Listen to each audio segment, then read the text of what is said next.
Well, today is the day that Mr. Dithers is getting out of the hospital, and Dagwood and Blondie, and of course Mrs. Dithers, have gone to the hospital to help him leave.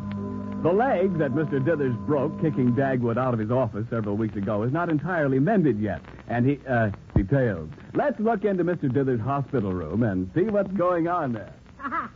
Well, J.C., I guess you'll be out of here in a few minutes now, huh? How do you feel, Mr. Dithers? Terrible. Huh? I'm still a very sick man, Blondie. Oh. Well, Julius, I thought your leg had mended. I think I got another run in it. Julius, I don't think there's anything wrong with you at all. I'm not a well man. I can't leave here today. Why, Mr. Dithers, I'm surprised. I thought you wanted to get out of here and get back to the office. Yeah, Mr. Dithers, I thought you just couldn't wait to get out of the hospital so you could hammer me over the head with your crutches. Well, I have been looking forward to that glorious moment, but I've had a relapse. Personally, I think he enjoys lounging around the hospital. How can you lounge around with a broken leg? I don't know, but I'll bet you do.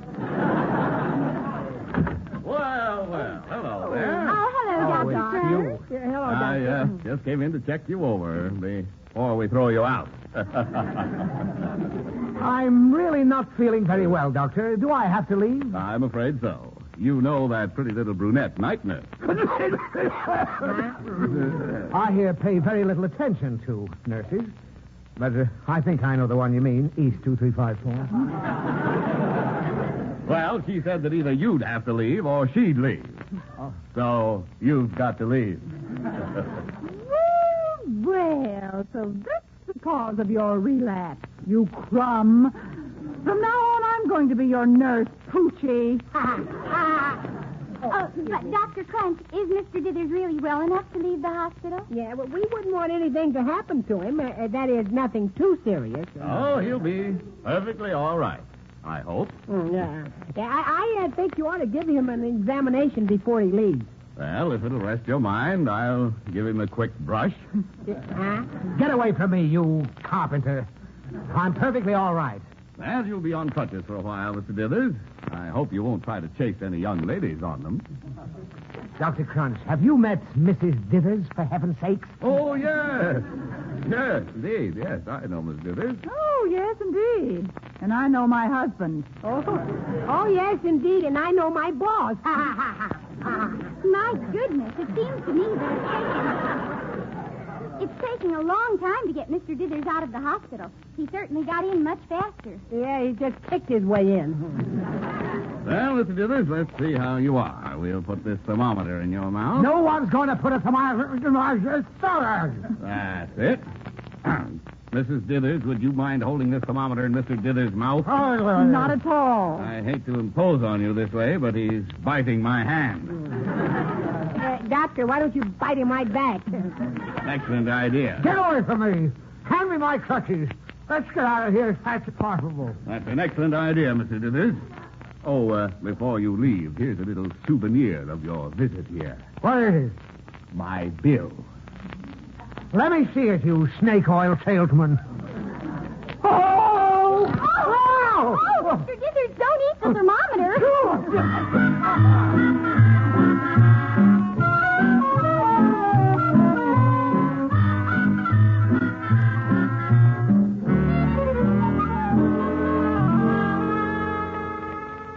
Now, wait a minute, girls.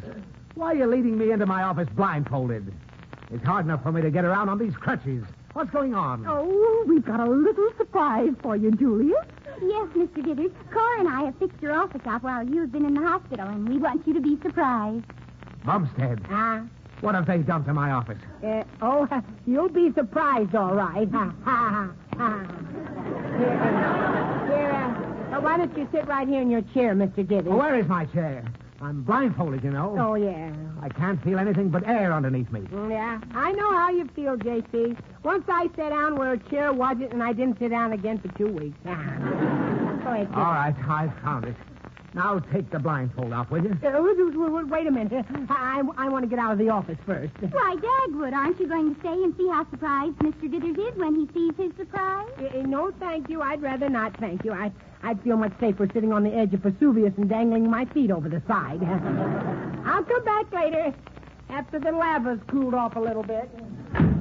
Well, come on. What awful things have you females done to my office? Oh, now, Mr. Dithers, we've just fixed it up a little, and I'll bet anything that it's the darlingest office in town. Oh, no.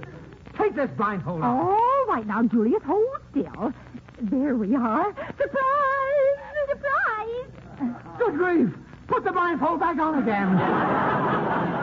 Oh, Julius, don't you like it? Why, Mr. Dithers, don't tell us you're not crazy about the lovely lace curtains on the window. Oh, no. I haven't seen them. Look at your desk, Julius. We put a cute little ruffled skirt all around it. Oh. Isn't it lovely? It's just like the skirt around my dressing table. Oh. Did it have to be pink? What in the world is that thing where the water cooler used to be? That is the water cooler, Julius. Oh, yes, we just put a slip cover over it. Oh. It was sort of ugly looking, and now I think it's kind of sweet. Why didn't you put pants on the pencils? Just look at this office. It's monstrous. I had these walls painted a nice, inoffensive battleship gray. And now look at them. Covered with the jerkiest, bumsteadiest wallpaper I've ever seen. Why, Julius, we thought that wallpaper was simply lovely. Don't you love those little orange and green cupids? They're driving me nuts. That's the busiest wallpaper I've ever seen. It just goes woodly-doodly, woodly-doodly, idly-piddly pank. All over the wall. Now, I think it does a lot for your office. And it does something for your personality, too. Sure, it's going to drive me crazy. I may look perfectly sane right now, but don't be surprised if I start going... Oh, well, at least you like the little blue and red bows we put on the filing cabinet. Oh, I hadn't seen that. Oh, this is terrible. You've ruined my office. I'll have to have the whole place done over again. Oh, Julius, you mean you don't like it at all? Oh, Mr. Dithers, and we worked so hard to get everything cleaned up and to make the office really dainty. But I'm not the dainty type. Well, you could try to be. Never. I'll bet I'm the only man in the world who's got what's practically a hand-embroidered office. Why, this place looks more like a boudoir. Even smells like a boudoir. Well, Julius, we did spray a little toilet water around. No! I knew it. Blondie, Ooh. I think we'd better just sort of sneak out. I'm afraid we made too many changes at once. Oh, but Cora, that shouldn't make his eyes look so glassy. We'll go shopping and come back later. Well, goodbye, Mr. Dithers. Goodbye, Julius. Oh, if anyone came into this office and saw it now, they'd call me Julia Dithers. Bumstead! Come into my office. Coming, Mother. Bumstead. Oh, okay. Look at my office. I don't see anything. Well, open your eyes. Do I have to look, Mr. Dithers? I did. Oh, my. It is sort of an interesting nightmare, isn't it?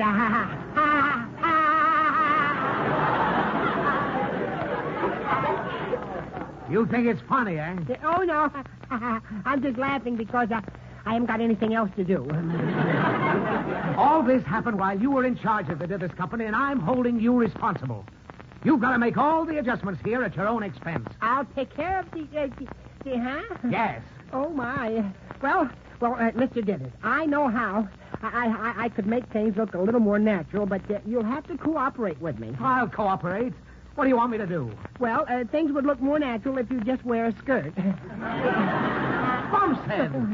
I have you know I'm not the flowered chintz type. No, you're more of a dotted Swiss. No. Now, listen here, Bumstead. Yeah. You took advantage of me when I was in a hospital with a broken leg. You forced me to make you a vice president. Yeah, but... You've messed things up in my absence, and now I'm demoting you. Demoting me? Yes. I'm demoting you from vice president to temporary second assistant office boy. Junior grade. But Mr. Dithers, can you afford to demote me to what you the assistant the vice the thing what you said? What do you mean? Can I afford it? Well, haven't you seen the new Dithers Company stationery? No, let me see. Yeah, here it is. Oh, J.C. Dithers Construction Company. J.C. Dithers President. Dagwood Bumstead, permanent vice president. Yeah, that's me. Bumstead! Huh? How much of this stationery did you order? I got a 5-year supply. Oh, no! Well, I figured that would make permanent last at least 4 or 5 years. And look at this. Look at your name there. Well, I just put my name underneath yours, J.C., that's all. Yes, but your name is in bigger type. Well, it must have been a typographical error. Well, I'm going to send this stationery back to the printer and have him put a big black blot across your name. And underneath it'll say permanently censored. Now, where are the keys to the office I gave you? Oh, yes, right here, Mr. Dithers, but I don't think the keys will work very good. Well, why not? Well, I suppose I ought to tell you that while you were away, I had a man change the locks on all the doors, including that locker for the drinking cups. Oh, Bumstead, you cad. That's the last camel that broke the straws. You're fired. Fired? Yes, like out of a cannon. I'm sorry I can't do it that way. Now, Mr. Dithers, you're just joking now, aren't you? Huh? Oh, Dagwood. Yeah? Chum. Hand me one of my crutches, will you? Oh, sure. Sure, here you are, Mr. Dithers. Thank you. No, I want to get hold of the bottom end. Oh, yes, here. It's got a beautiful balance. It has that. Mr. Dithers, you were just joking about firing me, weren't you? Well, turn around with your back to me, Dagwood. Like this, huh? Yeah, now stoop over and pick up that pin. Oh, sure, I'll get it. Now a good swing. Now maybe you'll believe you're fired.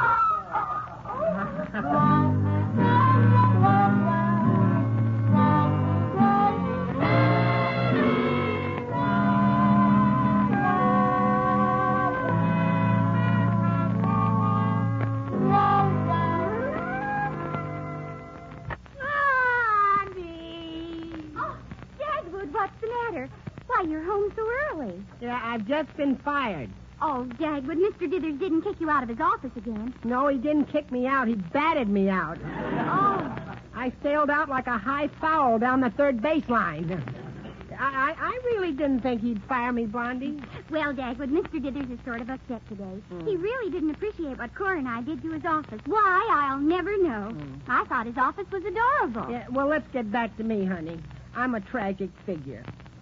I'm the only man in America unemployed. Now, Dagwood, you know that Mr. Dithers needs you. Yeah, but Mr. Dithers doesn't know that. Well, why don't we just wait until he finds out and hires you back? Well, that's okay, but what'll we do for money all those years? All right, dear. I know you're worried about it. You know when Mr. Dithers wanted to get you back to work for him when he fired you before? Yeah. He tried a sob story on you. Why, he almost had you in tears. Yeah, I know he did, Blondie. I didn't believe his story, but he told it so well I couldn't help myself. Well, there's no reason you can't go back and give Mr. Dithers a sob story of your own. Get him in tears. Get him so he's sobbing onto his desk blotter. Yeah, but what'll I use for a story? Well, you've got a wife and 2 children and a dog and 5 puppies who like to eat regularly. What more do you want? Yeah, I guess so, but Blondie, I don't know how to go about it. Well, dear, I'll sort of give you a story and coach you, and then I'll go along with you when you see Mr. Dithers. You will? Yes. Now, you'll have to start out by going into his office and saying something like, Mr. Dithers, I didn't come back to the office to complain about your firing me. No, I came back to thank you. To thank you for all the wonderful things you've done for me. And to tell you that it kind of hurts me right here and makes me choke up to think that I'll no longer be working for one of the finest men I ever knew. Yeah, he is a fine man, too. Oh, Dagwood, stop sniffling. What? You've got to make Mr. Dithers break down and sob and not yourself. Oh, yeah, that's right. Now, let's start practicing what you're going to say. Yeah. And when you're good enough, you can try it out on Mr. Dithers.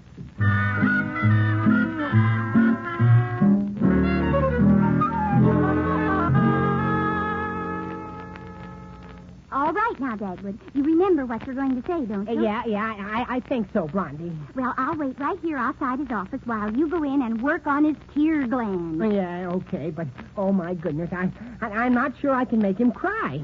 I should have brought an onion along. That's all right, Dagwood. I brought one. Here, put it under your own eyes. Here, like this. Hey, you'll have me in tears. Well, that'll make it look authentic. Oh. And remember when you say it kind of hurts me right here. For heaven's sake, don't reach for the handkerchief in your hip pocket. Oh, no, I won't. Well, I guess I'm ready. Now, get to the side of the door, Blondie. I'm going to knock. All right. Good luck, dear. Yeah. Well, who is it? It's just Dagwood, your faithful friend. Come in, if you dare. Hello, faithful friend. Oh, lassie, go home. Faithful friend. What did you want? What did I want? Oh, yes. Mr. Dithers, I didn't come back to the office to complain about you firing me. No, I came back to thank you. To thank you Thank you for? Thank you. To thank you for all the wonderful things you've done for me and to tell you it kind of hurts me. Right here. Where? Right here. That's indigestion. Well, it could be appendicitis, couldn't it, huh? Well, let's hope it's nothing trivial. No. Finish what you were going to say and scram. Oh, scram? Well, wait a minute. I was going to say that excuse me for a minute, Mr. Dithers. Blondie, where was I? I wanted to tell you that it kind of hurts me. Oh, yeah, thanks. Well, what was that? I just stuck my head outside to sneeze a minute. What happened to the sneeze? It evaporated. Mr. Dithers, I wanted to tell you that it kind of hurts me right here. You said that. Oh, yes, I did. And it makes me choke up to think I'll no longer be working for one of the finest men I ever knew. Why, thank you, Dagwood. You've been a real friend, a good pal and a buddy to me. And I'm going to miss your cherry smile and pleasant voice. Why, Dagwood, this is almost touching. And, Mr. Dithers, I always think of you as being a kind, pig-hearted. Pig-hearted? Excuse me, old friend. I mean pig-headed. No. Bumstead. No, I meant big-headed. No. You mean big-hearted. Well, I did? Oh, yes, I did. Excuse me a minute. I feel a sneeze coming on again. Blondie, my goodness, what shall I do now? Give up. Huh? You ruined his mood. Oh. Pretend you just saw me, and then I'll come in and try to see what I can do. Yeah, I'll pretend I just saw you. Oh, hello there, Blondie. Oh, hello there, dear. Oh, hello, Mr. Dithers. Well, Dagwood, why don't you start cleaning out your desk in your office? Oh, I don't think it needs it, Blondie. Oh, yes, it does, dear. No, I don't think. Yes, Oh, I guess it does. Yeah, I'll see you later. Oh, well, Mr. Dithers, we're certainly going to miss you. You've been wonderful to us, and we've certainly had some good times together. I think Dagwood and I have valued your friendship more than anyone else. Yes, at cut-rate prices. And, you know, I don't believe our children will ever forget you either. You've been sort of like an uncle to them. Yeah, carbuncle. And they think a lot of you, too. Just the other day, little Alexander said, "Gee, Mom, Mr. Dithers is really a wonderful guy, isn't he?" And I said, "Yes, of course." And Dagwood said, "Alexander, I always know that I can count on Mr. Dithers. He's a person who'll never fail me. He's the nicest, swellest, sweetest guy I ever met." Did Daggy say that about his old friend Dizzy? Yes, he did. You know he feels that way about you, Mr. Dithers. Gee, I've been a heel to him. Why haven't I appreciated him more?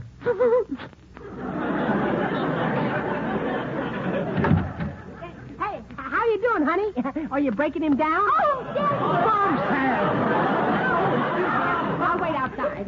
Blondie, you were just handing me a sob story. Okay, Bumstead, scram. Hey, now, Mr. Dithers, don't get upset. You need me here. I need you like I need a hole in my head. Oh, now, come on, Mr. Dithers. Hire me back. You know, it's really almost a sin to fire a vice president. It just isn't being done anymore. Just a minute, Dagwood. Huh? I think it would be better to let Mr. Dithers fire you, and then you can sue him for spanking you with his crutch. Huh? And you can collect, too. Hey, that's right, Blondie. And you know how Mr. Dithers always gets into trouble in court calling the judge a nincompoop. Yeah, I think it's a good idea. Well, go ahead and sue me. Huh? You couldn't prove anything.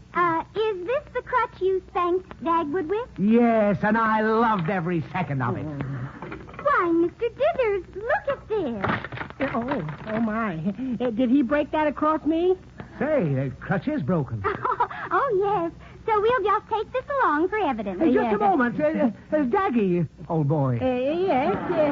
Well, so long, dizzy old poochie. Come on, Blondie. All right, dear. Goodbye, Mr. Dithers. No, wait. So long, old... Dagwood, I really wasn't going to fire you for good. You really weren't? Oh, no. I just wanted to try to squeeze your salary down a little. I'll hire you back. Vice president again, same salary. Oh, boy, okay. It's a deal. Congratulations, Mr. Dithers. Well, what do you mean? Congratulations on coaxing me back to work for you. Now, Bumstead, don't tease me or I'll run your little finger into the pencil sharpener.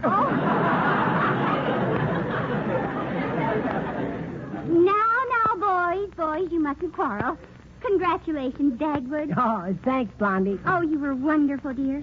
You were so calm and self-assured. Yeah. And so masterful. That's me. And so forceful and dynamic. That's me. Why, you're the most wonderful man in the world. Oh, thank you, honey. Mr. Dithers? What? I want a raise.